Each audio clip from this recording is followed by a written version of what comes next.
매주 일요일 9시 유튜브와 트위치에서 생방송으로 진행되는 미스테리 사건 파일의 신지우입니다.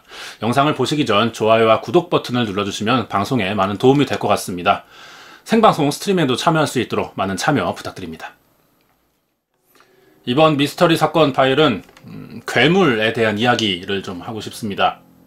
괴물이란 단어의 뜻은 괴이할 괴에 사물, 물이라는 한자를 써요. 사람의 시선에서 봤을 때 괴이하게 생긴 생명체를 표현하는 단어죠. 괴물이란 존재들은 주로 전설이나 신화 또는 사람들이 지어낸 이야기 속에서 주인공을 괴롭히는 악마 정도로 등장하는 경우가 많고, 잔인한 행동이나 괴상하게 생겼어요, 외형들이. 그래서 사람들에게 혐오감이나 공포심을 심어주는 존재죠. 사진 하나 보겠습니다. 이 사진은 봉준호 감독이 살인의 추억 이후 3년 만에 다시 만든 2006년에 개봉했죠. 괴물의 한 장면입니다. 괴물은 21일 만에, 3주 만이죠. 1000만 관객을 돌파한 국내 영화 흥행 순위 아직도 5위를 기록하고 있어요. 이 영화가 개봉한 지 벌써 12년이나 지났습니다. 국내 영화에서는 이런 대형 괴물이 등장하는 경우가 흔치 않아요. 자주 쓰이는 소재는 아니고, 특히 이 괴물 영화 같은 경우는 CG 부분이 굉장히 신선했던 것 같습니다. 지금 다시 봐도 어색하지 않은 움직임을 구현해내고 있어요. 굉장히 높은 완성도를 보이죠. 영화에 등장하는 괴물의 생김새를 보면 그동안 우리가 알고 있는 괴물들과는 완전히 다른 형태입니다. 그나마 물고기나 도마뱀 정도에 가까워 보여요. 그래도 뭔가 다르죠. 한눈에 봐도 이것은 돌연변이 같다는 생각이 좀 듭니다. 내용상으로도 극 중에 화학약품이 강으로 흘러 들어가면서 태어난 돌연변이라는 설정이 있죠. 사진 속의 괴물과 마찬가지로 기이한 형태를 가진 괴물들은 흔히 동물의 형태를 띠고 있습니다. 하지만 드물게 식물의 형태를 가진 것도 있고요. 기존의 동식물이 변형된 듯한 이상하고 불가사의한 생명체의 모습을 많이 보이죠. 우리가 그동안 많은 이야기나 각종 미디어를 통해 이런 괴물들을 자주 접했습니다.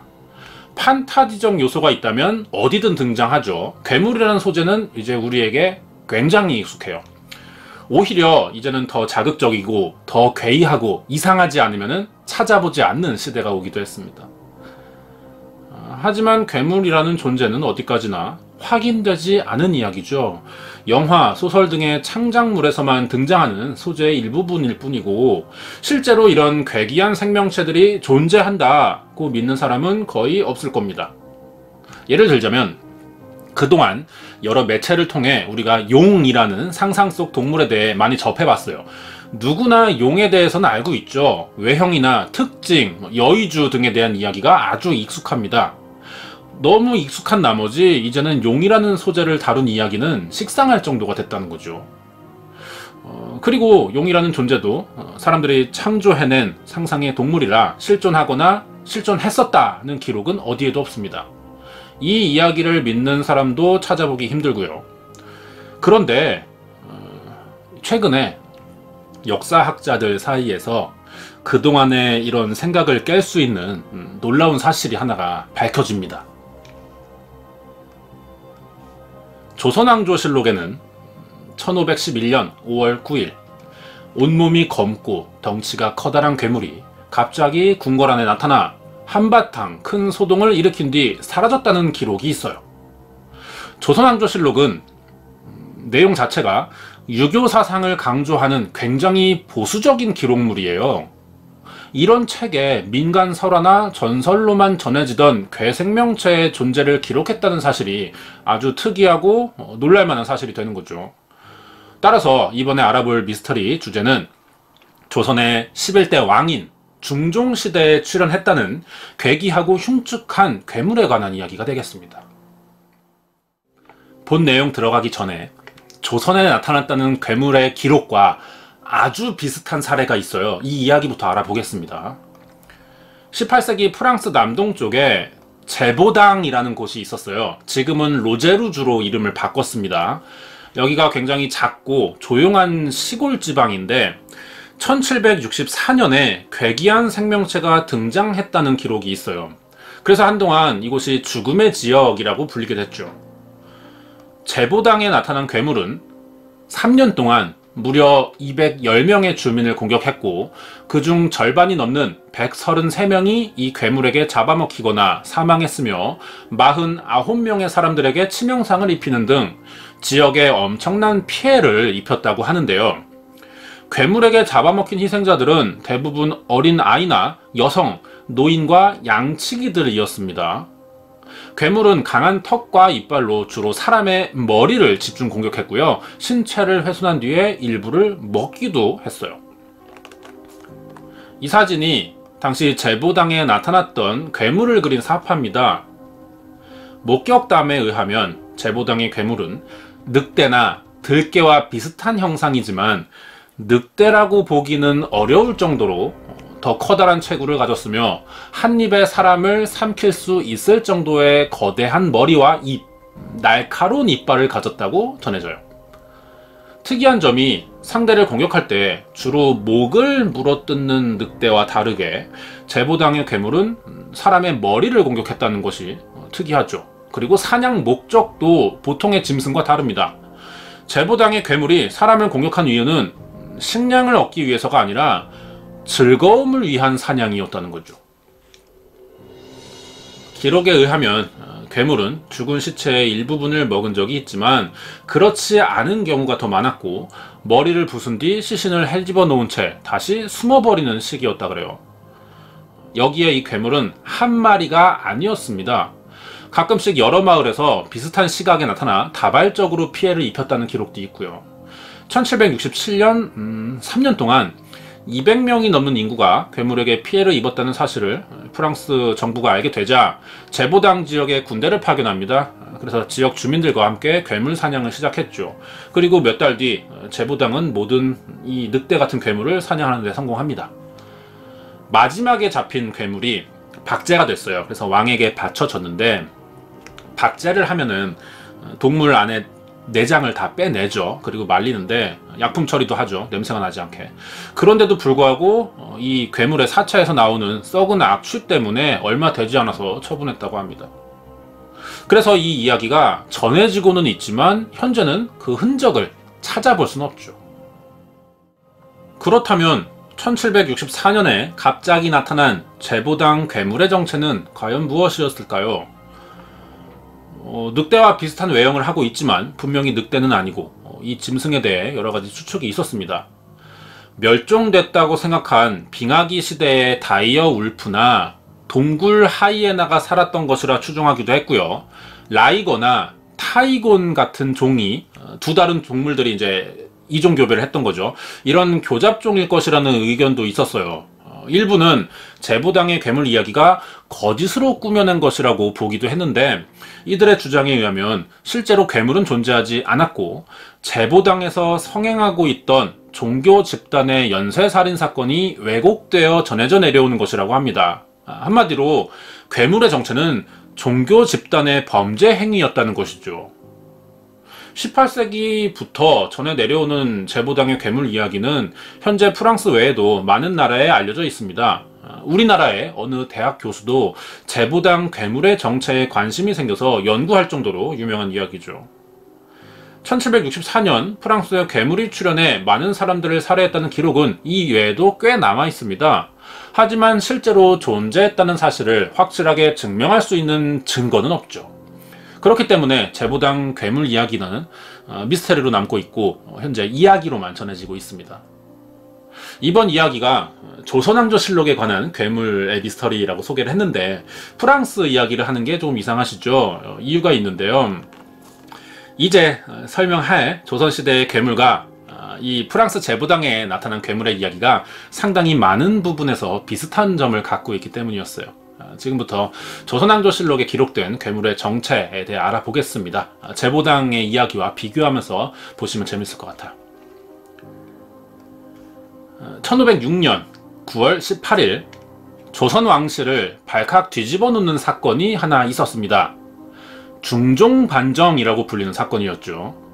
중종 반정으로 왕위에 있었던 연산군은 강제로 폐위가 됐고요. 그 뒤를 연산군의 이복 동생이 이어서 조선의 새 왕으로 즉위하게 되는데 바로 조선의 11대 임금인 중종이 되겠습니다. 중종이 자위할 수 있었던 이유는 신하들의 주도로 일어난 반정이었던 데다 중종은 본인의 의사와 상관없이 하루아침에 왕위에 올라버렸어요. 신하들에 의해 만들어진 왕이죠. 그래서 이전의 왕들보다 왕권은 약했고요. 신하들의 눈치를 볼 수밖에 없었어요. 그래서인지 중종 재위 기간 동안에는 신하들의 권력 다툼으로 여러 사건들이 유난히 자주 일어났습니다. 그 중엔 누군가의 권력이나 이익 때문이 아니라 이유를 알 수 없는 미스터리한 사건들도 여러 번 있었던 거죠.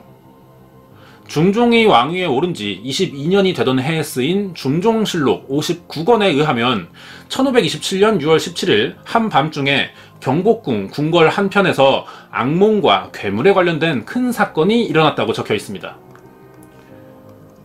조선왕조실록은 한문으로 쓰여 있어요. 그러니까 의미가 함축적이죠.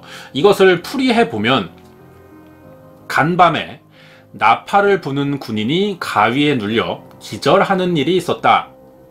깨어난 동료들이 그에게 응급처치를 하던 중 모양은 삽살개 같고 크기는 망아지 같은 짐승이 나팔수의 방에서 나와 서명문으로 향하는 걸 목격했다. 군사들이 달려나와 그것을 보았는데 모두 놀라 고함을 질렀다. 나팔수의 방에서는 비린내가 풍기고 있었다는 기록이 있어요. 정리하면 한 나팔수가 잠을 자다가 가위에 눌려 기절을 했는데 마치 그 가위가 실제화된 것 같이 현실에서 나타나 다른 군인들에게 목격되었다는 말입니다. 그리고 이 괴물의 모양은 삽살개와 비슷하고 크기는 망하지만 하고 비릿한 채취를 풍겼는데 도망간 뒤에도 나팔수들의 방에는 그 냄새가 남아있었다는 것이죠. 당시 이 괴물 사건은 중종에게 곧바로 소식이 전달되었다고 하는데요. 문제는 이런 기록이 한 번으로 끝나지 않았다는 겁니다. 삽살개와 비슷하지만 크기가 망하지만 하다는 검은 괴물에 대한 최초의 기록은 중종 즉위 5년 만인 1511년 5월 9일부터였어요. 이날 기록에 의하면 한밤중에 개와 비슷하지만 기이하게 생긴 검은 짐승이 사당에 나타나 소란을 일으켰고 군사들에게 쫓아내라 지시했지만 빠른 속도로 사라진 탓에 잡지 못했다고 하는데요. 이후 같은 괴물이 나타났다는 기록은 중종실록에서 여러 번 등장합니다. 괴물이 데뷔 전에 방 안에 나타나 궁녀들을 희롱했다는 기록과 밤낮에 상관없이 경복궁 주변을 맴돌다 사람들을 놀래켰다는 기록도 있습니다. 정리해보면 이 괴물은 밤낮에 상관없이 활동을 하고요. 인간의 성별을 구분할 줄 안다는 특징이 있어요. 과연 이 괴물의 정체는 무엇일까요? 그렇다면 임금이었던 중종은 괴물 소동에 어떻게 대처했을까요? 당시 세자를 노리는 작서의 변이라는 사건에 이어서 연달아 궁 안에 출몰하는 괴물 때문에 중종이 마음이 불안해졌습니다. 그래서 자신과 세자의 거처를 창덕궁으로 옮길 생각을 하고 있었어요. 하지만 신하들의 반대로 그러지 못했고 오히려 괴물을 목격한 이들이 유식하지 않고 무지한 군인이니 그들의 이야기를 믿을 수 없다면서 왕이 심지가 굳으면 괴물 소동은 저절로 멈출 것이다 라는 내용의 상소들을 올렸습니다. 사실 중종 재위 시기에 갑자기 나타나기 시작한 것은 괴물뿐이 아니었어요. 중종 재위 19년에는 평안도 전체에 역병이 돌았고 전국적으로 가뭄과 홍수로 전국이 큰 피해를 입고 있었어요. 결국 조정은 일부 신하들에 의해 괴물의 궁궐 출현과 평안도의 역병, 자연재해의 원인이 중종의 부덕함 때문이라면서 왕을 탓하는 지경까지 이르게 됩니다. 중종은 약해진 왕권을 지키기 위해 이런 불안들을 어떻게든 해결하고 싶었을 거예요. 그렇게 선택한 방법이 바로 괴물의 존재를 부정하는 것이었어요. 중종은 몇십 년 동안 이어진 국내 괴물 출현을 두고 아마 간사한 사람이 괴물 사건을 일으켜 도둑질을 하려던 것으로 여겨진다는 결론을 내립니다. 그리고 믿을 수 없는 추문을 퍼뜨린 죄로 괴물을 목격했다고 증언한 사람들을 모두 궁 밖으로 쫓아냈어요. 중종은 이런 식으로 사람들의 입을 막아 더 이상 괴물에 관한 이야기가 국내에 돌지 않도록 했습니다. 하지만 중종은 소문을 막아도 괴물의 출현까지 막을 수는 없었나 봐요. 검은 삽살개 모양을 한 커다란 괴물의 기록은 중종이 죽고 난 후 아들인 인종이 즉위한 기간에도 남아있습니다. 인종의 죽음도 정확하지 않은 미스터리로 남아있지만 즉위 9개월 만에 병으로 사망했다는 게 현재 학계의 정설이에요. 이때 인종이 사망한 다음 날인 음력 1545년 7월 2일 새벽을 끝으로 더 이상 조선에서 괴물이 나타났다는 흔적은 찾아볼 수 없습니다. 이 기록에 의하면 왕이 승하하던 날 밤 궁 밖에서 괴물이 나타났는데 지나가는 곳마다 검은 기운으로 주변이 캄캄해졌고 여러 대의 수레가 지나가는 것처럼 요란한 소리와 징을 치는 듯한 소리가 3일 내내 한양 성안을 진동해 백성들이 공포에 떨었다고 쓰여 있습니다. 이 기록대로라면 괴물이라는 존재는 자신을 목격한 자들이 거짓 소문을 냈다는 누명까지 씌워가며 어떻게든 괴물의 존재를 숨기려 했던 중종과 당시 아버지 곁에서 이것을 지켜보던 인종까지 세상을 떠나자 마치 이 순간을 기다렸다는 듯이 큰 소리를 내며 한양을 돌아다니다 모습을 감춘 것이라는 해석도 가능하죠. 중종실록에서 찾아볼 수 있는 괴물에 대한 기록은 UFO 출현 기록과 함께 조선시대에 벌어진 가장 미스터리한 사건으로 알려져 있습니다. 현재까지 괴물의 정체가 무엇인지 정확히 밝혀지지 않은 상태라 우리는 이 망하지만한 검은 삽살개 모습에 비린내를 풍기는 괴물의 정체를 막연히 추측해 볼 수밖에 없죠. 시작에서 소개했던 프랑스 제보당의 괴물처럼 1511년 중종실록에 기록된 괴물의 정체가 무엇인지에 대한 의견들이 여럿 있었는데요.